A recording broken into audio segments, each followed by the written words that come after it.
Have you ever watched a documentary and wondered, how do those people they interview even get there? Like, how do they get interviewed? What is the process? Do they get paid to be there? Well, I was just in a documentary and I was one of those guys that they interviewed for the documentary, and it was a Titanic documentary.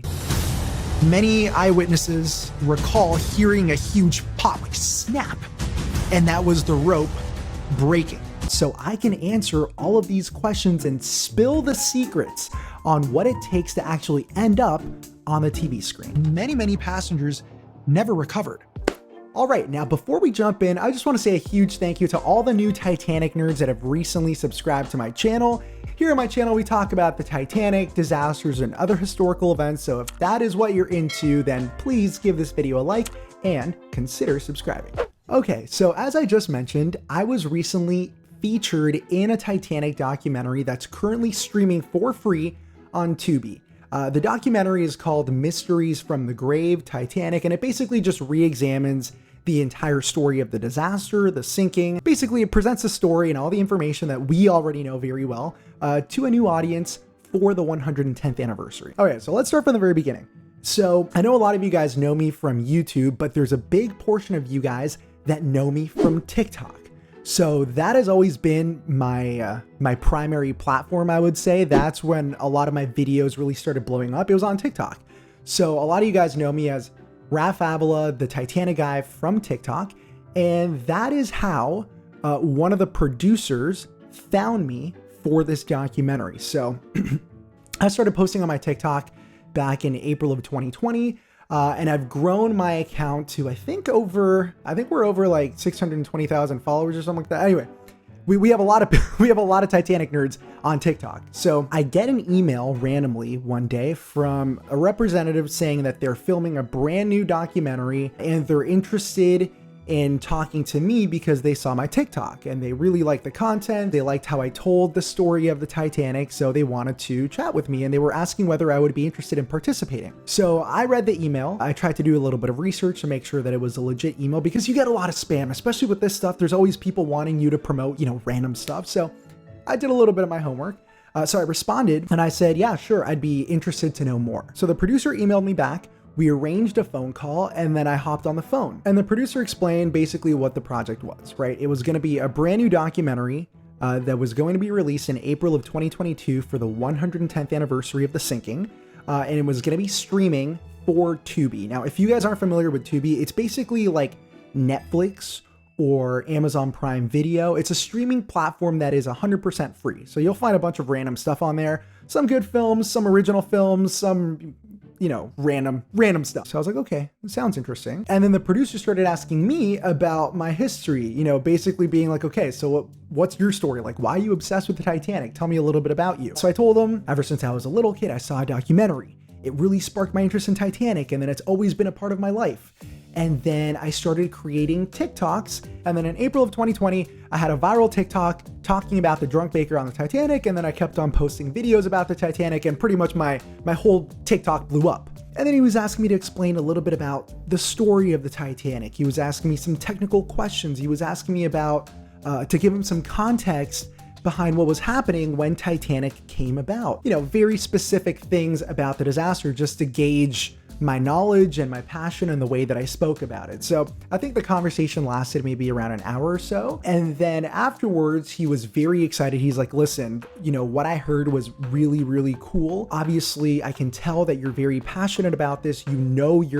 Your stuff, and I would love to have you in this documentary. So that was pretty cool. I guess I was nerdy enough for him, so I passed that test. So then I told him that I was pretty excited for the project, and then, the call ended. And then we had a couple of emails going back and forth, talking about some more details, the logistics. He sent me over some paperwork, obviously to sign off on being on TV and whatnot. And then this is also where we brought up the conversation about whether there was any money involved, because this is something that a lot of people always ask. To make any money with your interview. Do people get paid to be in these documentaries?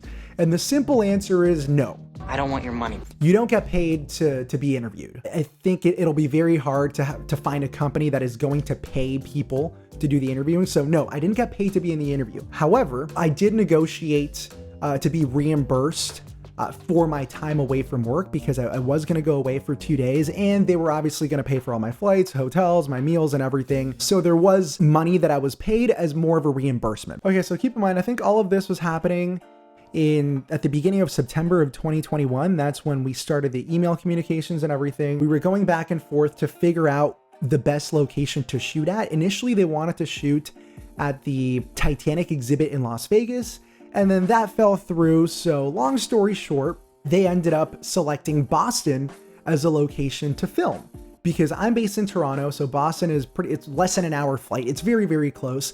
And there was another person that they wanted to interview that was in the Boston area. So once that was decided and all the paperwork had been signed, at the beginning of October 2021, I went to the airport and I hopped on a plane and went to Boston. This was actually my first time in Boston. I was pretty excited. I'd never been before. I mean, there's a lot of history in Boston, so I was very pumped to just be there. So I landed in Boston in the evening, and then I rented a car because we were going to be filming around 25 minutes outside of Boston. So I drove to the hotel. That night, I just had dinner, and then I went to bed because we were going to be filming the next day. So the next day I woke up excited. This was the day that we were going to be filming. I got ready, and then I was just waiting in the hotel lobby. The hotel was actually really cool.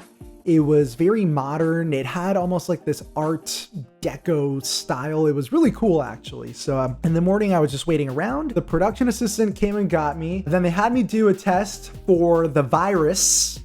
I don't want to say the name because YouTube gets kind of sketchy as soon as you say this, the C word. But yeah, anyway, I did a test. And then once that was negative, then I went into the room that they had booked for this shoot. And guys, when I walked into this room, it was like a full-blown production. It was really, really cool. They had all the cameras, the lights, the background. It was really legit. Now, the producer that I was originally speaking to, he was supposed to be there in person, but basically there was an outbreak at his son's school. So just to be safe, he ended up doing the interview remotely. So I was basically talking to a laptop the whole time. They set it up in front of me. They had me sit down there, connected me to the mic. They did a bunch of tests. And then, yeah, I sat down there and ready to be interviewed in front of this computer. Now, the other question that people often ask is, how do you know what to say? Like, are you given a script? Is there something that you had to memorize? And the answer to that is no. It's pretty much like an interview. The producer, he had a whole list of questions. I think he told me that he had over 120 questions that he wanted to ask me about. And pretty much how it went was he would ask me a leading question, such as, tell us about how people used to travel in 1912. Talking about technology, it's funny though, because technology back then meant it was not cold. Like, tell us about the boilers. And then what he's looking for is for me to provide him an answer that sets that context. Yeah, the stoker's a fireman. Right, so basically, I would rephrase the question. Since I do YouTube and TikTok, I know what they're looking for in terms of, what's going to be good on camera. So I would rephrase the question, and I would basically be like, so the way that people traveled in 1912 was very different than people travel today. You got to remember that, so on and so forth. Starline responded by deciding to compete on luxury rather than speed. So there were two ships that were initially created. It was the Olympic. And then Titanic was the bigger one of those first two ships. There was going to be a third one, which later became the Britannic. That's a whole other story. We pretty much did that for, I want to say, maybe 2 hours, 2.5 hours. As soon as we started talking, it was nonstop. You guys know how I get when we start talking about Titanic. Like, you ask me a question, I can talk forever. So we were going back and forth. We were having a really, really good conversation. I think that everyone could feel that the conversation was, that I was giving them some good content. I'd like to think. So that went back and forth, and it was honestly really, really easy. There was nothing to memorize. I wasn't really nervous. It was just a conversation. People were asking me about my favorite topic in the entire world. So, we just, time flew by. Then we ended up having a lunch break for a little bit, and then we got back to it. And then we spoke for probably another hour or an hour and a half. I think in total, I was there for approximately 3.5 hours of just speaking, of just doing the interviews. And by the end of it, The producer told me that we had only gotten through like 80 or 85% of his questions, and he still had like 40 more questions to go. Yeah, and that was pretty much it. It was actually very, very easy. It was super fun. It's a really cool experience. So after I finished there, I got a chance to meet another one of the people that they were interviewing. It was a doctor who specialized in the history of Joseph LaRoche. He was the only Black passenger on Titanic, so it was really cool getting a chance to talk to her. You know, we nerded out a little bit about Titanic stuff, and then yeah, my part was done. So I had the rest of the day to go and explore Boston, which I was really excited about. But before I could do that, I had to go to an urgent care center nearby just because I needed to get a test so I could get back into Canada, because back then they needed a PCR test. So I stopped by, got my test, and then I drove to downtown Boston. I walked around for a little bit. I had dinner, and then I was able to get some last minute tickets to the Boston Symphony Orchestra. For those of you that know me well, you guys know that I'm a huge classical music nerd. So going to the BSO was something that had been on my bucket list for a long time. So it was a good time. Afterwards, I walked around sort of downtown Boston. It looks unbelievable at night. Like it's crazy. It looks like Gotham City almost, but like way nicer. And then I drove back to the hotel, went to sleep, and then the next day I flew back to Toronto. And that was the whole process of my interview portion. It was really maybe 3.5 hours worth of work, and it was just a simple conversation talking about the Titanic. And yeah, when I got back home, I pretty much just continued with my life. I forgot about the project because I wasn't obviously allowed to promote it until I got permission. So it was really a couple of months and I didn't really hear anything. And then it was at the end of March when I finally got an email from that same producer, and he pretty much just sends me a link to the trailer of the documentary, and he's like, here we go. So I watched the trailer, and guys, I gotta say, as soon as I watched the trailer, I started getting a little bit nervous, and I'll tell you why. My one concern with doing this documentary, and with any sort of, big production, you never know how they're going to edit. Even though I had really good conversations with the producers, they asked me what I thought would make the documentary successful. And I told them, listen, just stick to the facts. There's a lot of very sensationalized documentaries out there like Titanic and New Evidence, which I've talked about, which is awful, where they just really lean into these conspiracy theories. Stick to the facts. Address all the theories out there, but stick to the facts.